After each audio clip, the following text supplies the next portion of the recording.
I'm joined by a good friend of Nicola's, Emma White. Good to see you again, Emma. We keep calling her Nicola. You knew her as Nikki, of course. Yeah. And your thoughts, I'm interested in your thoughts after that update from police yesterday. When you heard what the police had to say, what went through your mind? Let's just take you back to yesterday. So yesterday was a 7-day milestone. It was a roller coaster in itself. You wake up, still no news. Okay, we'd already planned the 7 days, a big media publicity. We were out there with the banners. So then to hear just in the afternoon that had driven awareness, influx of calls, that hope was ignited. I couldn't tell you the feeling like something's got to come of all this information. We then get the news bulletin and it comes up with this hypothesis, then that sinking feeling again.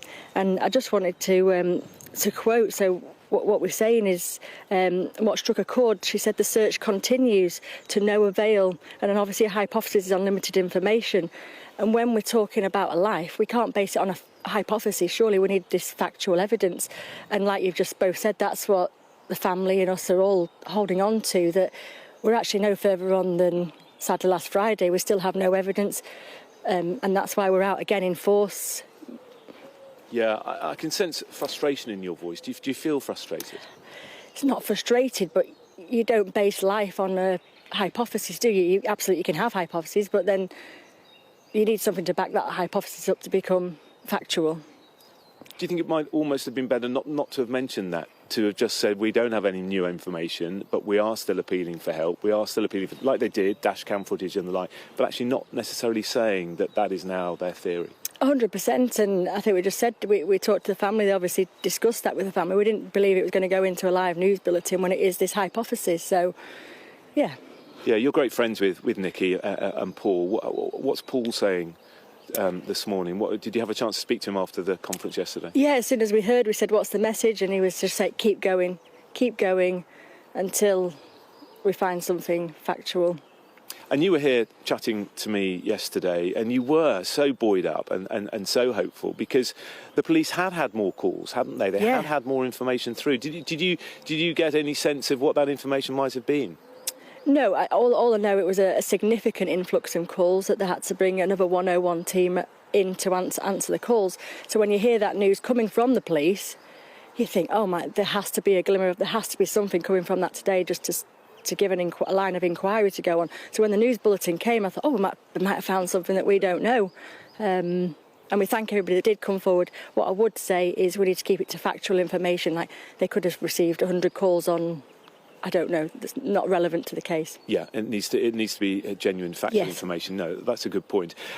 There's been a lot of talk about a tennis ball and that Willow loved chasing a tennis ball, and perhaps the ball rolled down this very steep bank where we're standing, ended up in the water, and Emma understandably tried to retrieve the ball. Simple as that, as you would do on a dog walk. What do you think about that theory?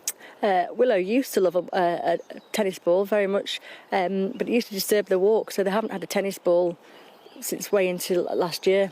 Obviously a tennis ball, she loved the tennis ball, so she should always be by you, pestering you for the ball.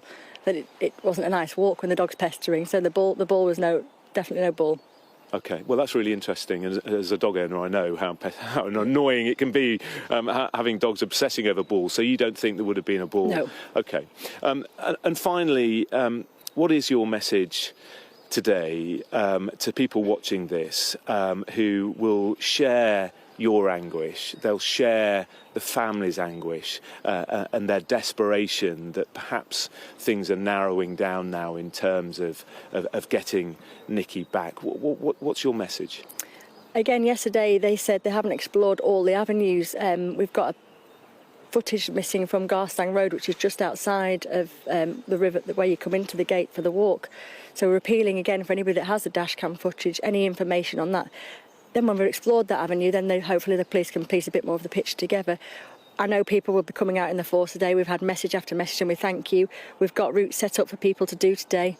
We've actually overnight I think you've already shared it, we've got this 10-foot illuminated box that actually drove from Blackpool to Preston last night. It's going to be driving around. It's going to be prominently in St Michael's today, just to raise that awareness. And if someone can just shed a little bit of light to give us some evidence, that's all we're asking. And it's just a simple phone call, A isn't it? simple phone call, Yeah. and nothing's too small. But then again, don't clog the lines with trivia. No. And for you, you're not ruling anything out. Not ruling anything out, no. And we have to. I've always said, my children, Nicky's children, we've got to carry that hope. But until we find something, we can't go and tell them we have a hypothesis. It's going to be tough for the little girls this weekend, isn't it? Very, very much so. And we've all been about the routine, so they're going to the clubs and doing what we normally do on a Saturday, and just keeping them occupied.